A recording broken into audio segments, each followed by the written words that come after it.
Fish and Bird, The Platinum Rule. Written by Ben and Kate Myers, illustrated by Alexi Lavery, adapted and narrated by Tanya Webster.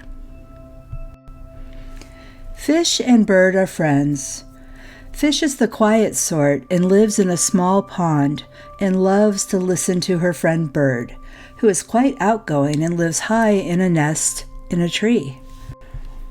Bird loves to fly all around and talks to anyone who will listen.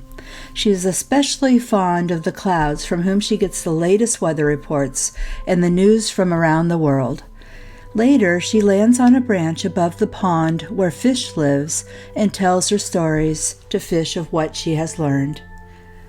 They are good friends and they live very different lives. One day, Bird notices that Fish's pond seems to be getting smaller and smaller. "Yes," says Fish, "I've noticed it too. I have less and less space to swim, and it's getting a little hard to breathe in here. I'm getting worried that I may not have a place to live soon." Bird worried too and wanted to help her friend, so she went and asked her mother what she could do. "Well," says Bird's mother, "what would you want someone to do for you if you were in the same situation and about to lose your home?" "Well, I'd want them to build me a new one." So that's what Bird did. She went about building the nicest nest in the best tree she could find. She spared no expense of time or effort. Then, when the nest was ready, she proudly went back to Fish to share the good news. "Fish, Fish, I've found you a new home." Bird proceeded to tell Fish all about the nest she had made for her friend. But when Fish heard about this new home, she couldn't help but be angry with her friend. "How am I, a fish, supposed to live in a nest in a tree? What are you thinking, Bird?" And that was just it. Bird had been thinking like a bird, and not like a fish at all.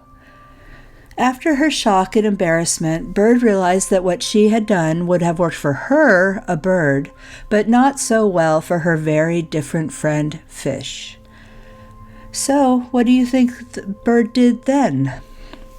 Yes, she went to her friends, the clouds, and flittered among them and told them the plight of her friend Fish, and asked if they could help, which they did. The clouds came and floated right above Fish's pond and fell down to earth in the form of large, wet raindrops, lots and lots of them, until the pond was once again full and fresh and the best home for her friend Fish. Fish smiled because she felt seen and heard and loved by Bird. Bird was so glad, and she went off to tell her mother. Often we are taught the golden rule, to do to others as we would have them do to us. But there is another rule, and that is the platinum rule. Do to others what they would have you do to them. It means that we need to recognize the differences between what we like and need and what our friends like and need. Then we do our best to be the type of friend who knows what our friends need and try to give them that. It's a little different and a little harder, but this next week, let's all try to live by that rule and see what happens.